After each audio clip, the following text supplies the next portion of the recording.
Okay, thanks for having me. Let's start maybe with a question that who is who? So who is founder in the audience? Few founders, yes. How about the investors? Some investors, and what about accelerators? Yes, there's a couple accelerators. Good. It's good to know who I'm talking to. Let's start with. Let me introduce myself a bit. That why I'm here to talking about investor reporting and investor communication. So I'm a startup founder. I'm one of the founders of a company called Rundit. We have a investor reporting tool. But let's start what I did in the beginning. I used to be a hairdresser. So I'm one of those founders who comes totally from different background than what maybe the actual business is. So I started with the hairdressing. I was teaching hairdressers. I was running all the biggest shows in the Nordics, and that was my job for the first 10 years. I was entrepreneur already in that time, so I've done that. First 20 years, or last 20 years. Then I got bored with the hairdressing, so I end up to real estate. I started to do real estate investments, and I started to sell apartments. Got bored again. Then I founded my first proper startup. Elämänmakuista isännöintiä means that the startup was all about real estate management. So that was my first startup. I lost all my money there, still paying the debts. So that was my first proper startup lesson that I did.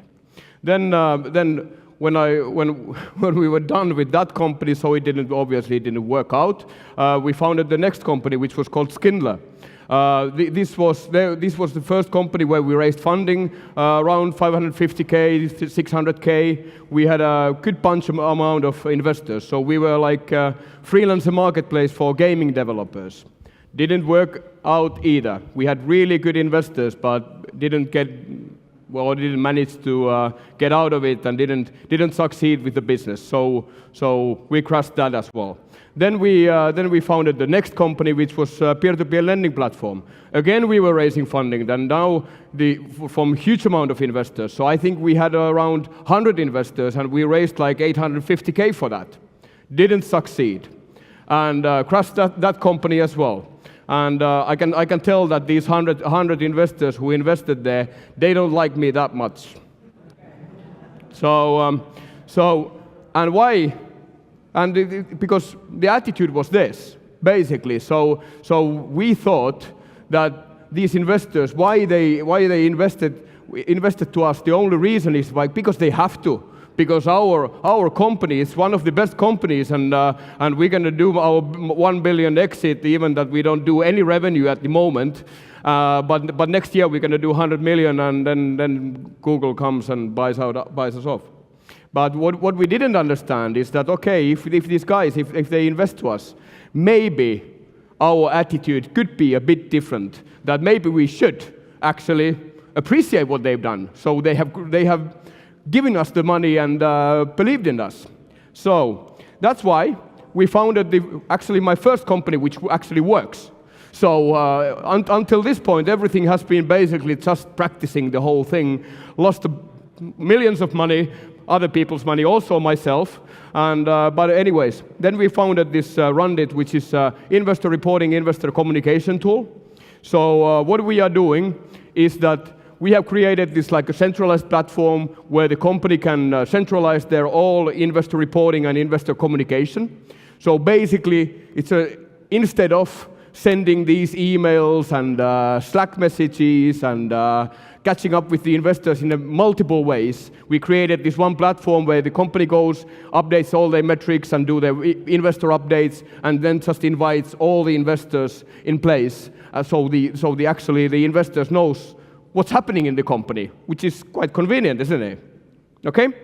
So we came out with the company in last April. Since that, 90% of the Finnish market is using us, so pretty good. And the first banks are also now hopped on board. And also from here, from this area, we have, for example, Practica VC and Change Ventures are using us. So we have the attraction there. So this is what we've been doing last last year now, and growing pretty nicely. So, but this is not what, I'm not here to talk about my product, but the whole thing is about the investor relations and why we should do this, why we should communicate for our investors. And let's start with the challenges. So what are the challenges? So the actual challenge is that there's so many ways to do investor reporting and so many ways to do investor communication. We went through a huge amount of VCs and huge amount of angel investors and tried, and also of course the startups, and tried to understand that what are the basic models and how do these companies and how do they investors, how do they manage the investor reporting and communication? Well, these are the tools. So there was basically all the VCs, they are using, even the world's biggest VCs, believe it or not, they are using Excel spreadsheets. So these companies are sending, it might be that your company has got multiple VCs, and all the VCs are sending these basically same Excel spreadsheets, and then the companies are filling those Excel spreadsheets. Then those comes to back for then the VCs are chasing those Excels, and they are sending those to the VCs, and they are summing it up for their own report for their investors. It doesn't make any sense, does it? So we wanted to make this easier, and so just to make this whole thing more simple. And this is what we are talking about. So all the entrepreneurs, most of the entrepreneurs are like me. So we all entrepreneurs, we come from different kind of backgrounds. So it might be that you have no experience of the business where you are at the moment. So you have to teach yourself. And also you guys who are investors, or you guys who are accelerators or whatever, everybody are saying, all the investors are always saying that we don't get any reporting from our companies. We don't get any information of the companies. Okay, well, maybe my question is that, have you taught them? Have you told them that, what does it mean? What do you want what do you want from us? So basically, it's all about what you guys, as an investor or accelerator, what you guys should do. You should concentrate that you would teach these companies how to do investor reporting and how to do communication. And what does it mean? Why you need to have it? It's not just that I just want, but it is actually, there's reasons why this investor reporting and investor relations, why it exists and why it should exist. And to remember that it's not only that you are raising this first funding round. It's all about preparing your metrics, and it's all about preparing your materials for the thing that it's ongoing process. We in the startup life, you know how it is, that when you finalize your last funding round, then you start the next one, isn't it? And even that you wouldn't immediately start it, but you have to keep your things at place and keep your investors, even the coming investors, you have to keep them updated, what's happening in your company. So why and what? So why do we do this investor reporting? Why do we communicate for the investors? Because, and why does it feel so hard to keep your investors updated? So everybody are saying that, well, bunch of the companies, they are basically laughing when we are talking that, or when we are saying that these investors, they can actually help. Yeah, like, yeah, right. Well, you guys who are angel investors, you come maybe from totally different background, which is like, which can be totally different business than what the company where you have invested, what's that all about? But it doesn't matter. Me as a founder, if I have an experienced guy as an advisor or investor, it's really valuable for me. And now I realize it. I would be a millionaire if I would have realized it 10 years ago. I wouldn't have wasted all my money and burned all other people's money also, because I would have used this really valuable network that I had. But I didn't do it. Me as a founder, and that's my fault. And so, yeah, I would be definitely a millionaire, and these guys would have helped me to actually build up the business. It's funny that the companies, they often talk about, yeah, we just don't want to raise cash, we want this wise money. Okay, if you want this wise money to come in, that there's more value for the money than the actual just the money, why don't you use your network? So it's we have to understand this. So investors can actually help. And it's business development, it's connections, it's recruitment, which is super important. So we as a founder, we founders who maybe never had scaled a business, one of the biggest things that we have to get in place is the recruitment. And these are the things that really experienced guy who has done his career, for example, in Nokia, it can be, for us, it could be really valuable contact and like an advisor role. And then the next funding needs. When we are talking about angels, often angels are part of some angel network. And so if the angel, if they like the business where they have invested, they will for sure, they will tell about the company forward. And so when you are raising next time, then you have this network there. And also for the VCs. VCs are the ones who are often the ones who start to prepare the next funding round. So they are contacting the other VCs that, how do you like this Rundit company? That this is where we have invested, we've been really happy, we're going to invest in the next round, but we need more capital, so we would like you guys from Atomico, we would like you guys to join. So that's how this helping happens. So it's not just only money. And then, why these investors, why they want to have reporting? It's not only that they just want to know and think that they just want to know what's happening in the company. It's anyway, the money is there, it's basically gone. So that's not the reason why they want to have this reporting in place. It's called LP reporting. Do you guys know what's LP? LP is a limited partner. So it means that those guys, those are the investors who has invested to this VC fund. And what it means is that these LPs, they want these VCs to report for them. In Europe, it's normally quarterly. So they have to do this quarterly reporting for their LPs. They are the pension funds, and they can be bigger family offices or fund of funds or whatever. But anyway, these VC funds, they actually have to report their portfolio succeed. So that's why VCs want this investor reporting. And this also, these investors, they don't from some reason they don't maybe teach these companies why they want this investor reporting. But we are saying that if there would be more communication, there would be less reporting. So if you guys, as a founder, if you would keep your investors all the time updated, you wouldn't need to do this like bigger reports like every quarter. When we founded Rundit, and we are, as a platform, we are encouraging the companies to do like a light report each month. The platform itself is reminding you guys that hey guys, you haven't done your report, so maybe you should update your metrics there.